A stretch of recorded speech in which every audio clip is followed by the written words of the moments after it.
Hi, I'm E.D. Lewis, and welcome back to my channel. And today is the last review I'm going to be able to do for Halloweenathon because Halloweenathon's almost over. But there is another event coming up that, if you've been paying attention to author D.L. Tiller, the Mistress of Horror's channel, is coming up starting on November 1st, which is Saturday. So, got that to look forward to. Werewolf themed, do check out her video, and I know there'll be more videos coming out on the 1st as well. So the spookiness can still continue. I probably will be continuing my spookiness, to be honest, through into December. I will not be doing any events in December. I will not be doing any events from December 1st through sometime in January. I will probably be doing the Edgar Allan Poe event that at Cat's Novel Adventures does every January at Edgar Allan Poe's birthday, but that'll probably be the only event I do for the foreseeable future until Gothic Hearts, because I'm assuming Gothic Hearts is happening.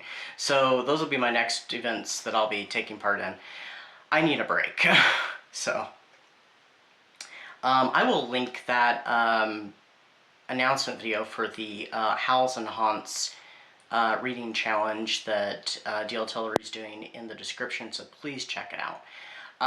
So today, like I said, this is my last review for Halloweenathon, but I will be reviewing some books later on. This also is kind of an update for my Universal Studios Monster Challenge, kind of that secret challenge I've been doing throughout the year. Should have talked about it a little sooner, but I kept putting it off. But, and if anybody's taking part in that, please feel free to comment that down below and let me know your progress. That goes on through the end of the year.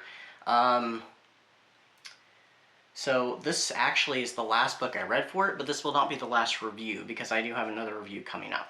So this is Stitchhead, The Forgotten Creation, one of my Halloweenathon reads. It is by Gus Bass and illustrated by Pete Williamson. So I bought this book several months ago. I just stumbled upon it at my local book hunt in the kids section, and I thought, ooh, this looks cool, and I was flipping through it. It's kind of Frankenstein inspired, and I love the illustrations. They're very Tim Burton-esque, which I'll show you some of the illustrations. So I'm like, this is right up my alley. I'll go ahead and get it, and it was pretty cheap. And then right before Halloweenathon started, I found out this is going to be a movie. The movie is coming out, it might be out now, or maybe it comes out literally the day of Halloween. I don't know, but it's coming out. It's out around this time. I don't know if I'm going to get to see it though, but it looks like they've definitely taken some liberties. Maybe they use some of the other books because this is a series. But this is the first book, Stitchhead, The Forgotten Creation. It tells the story of Stitchhead, who he lives at Grotesque Castle. He's the first of many creations by, I gotta check, what was his name? Dr. Oh, sorry, not Doctor, but Professor Erasmus. And he's, kind of been forgotten. He was promised that we'll be friends forever. And Professor Erasmus has just kind of seemingly forgotten about him. So he goes around all these years that, the professor's been making all these different creations and monsters and cleaning up the mess, preventing them from escaping the castle and wreaking havoc on the village down, down below. And just kind of keeping to himself. He's known as the Ghost of Grotesque by many of the creatures. And one of them kind of seeks out to be his friend, but he doesn't want any friend but Professor Erasmus. And he hopes that one day he will be, noticed by the professor. That seemingly doesn't happen. And the professor just goes from one experiment to another. As soon as he's done, he succeeded at it, he jumps right into the next bit of work. So one day a carnival comes to town with a collection of oddities, and the man's name, by the way, is Freakfinder. Unfortunate name, but he's very clearly not to be trusted.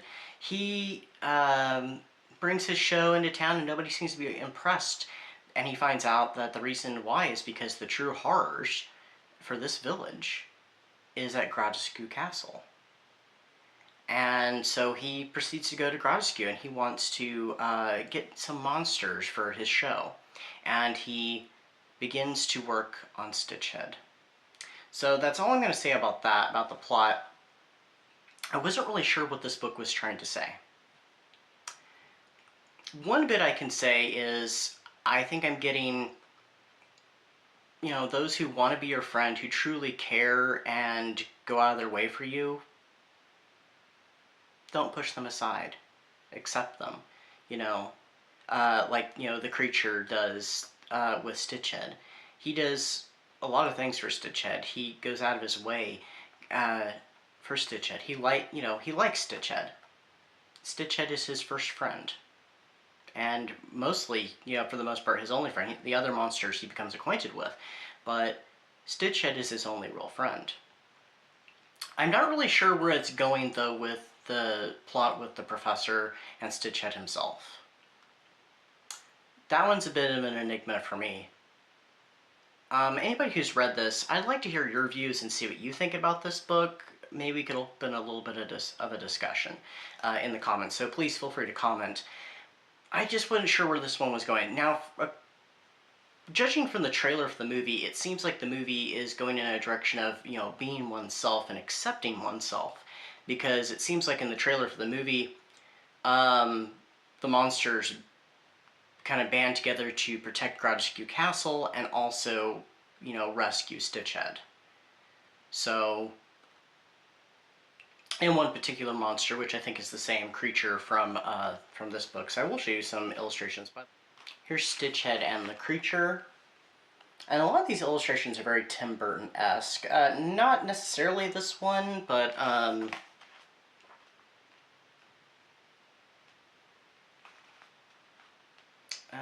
oh, there's also like some kind of throwbacks with some of these illustrations. I'll come back to it because there's a few I want to throw out. Like, it looks like there's a reference kind of to like Frankenstein from Universal Studios, and also the character of here we go, very Tim Burton-esque, this bit where Freak Finder he's just coming to town with his carnival. Barlow from the 1979 miniseries makes kind of a cameo, because there's one of the creations that greatly resembles him. But, where's that one with all the monsters? I'm somehow skipping it. Yeah, I'm somehow skipping it. Oh, because I was way past it.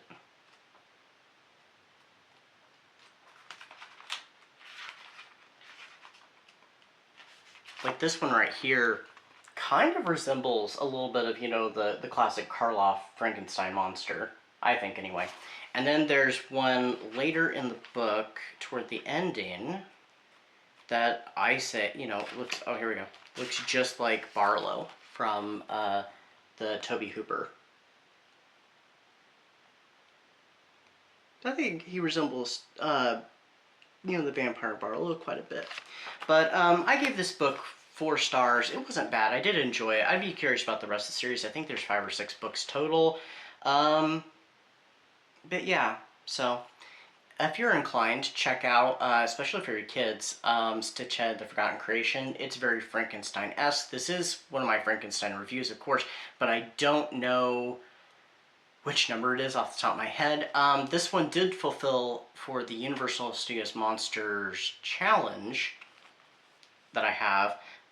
This one, of course, fit the Frankenstein, so I've covered all of them. Actually, I have already filled all of them because I do have Phantom of the Opera one I'm going to be reviewing very soon. So that'll be my next one. I still am planning on doing kind of a Phantom November, but that's not an actual event, that's just something personal. If you want to do it too, you know, feel free. You can read Phantom books, you can watch Phantom movies. I plan on watching several Phantom movies and reading one book in particular. But anyway, that's what I've got for you. I hope everybody's going to have a happy Halloween. I'm planning on having a Halloween special coming out in the morning of October 31st, so I will be filming that this week. And of course, I'm working on my vlog, and I will have Howls and Haunts video going up on November 1st along with my vlog. So stay safe, stay spooky, and have a happy Halloween. Bye-bye.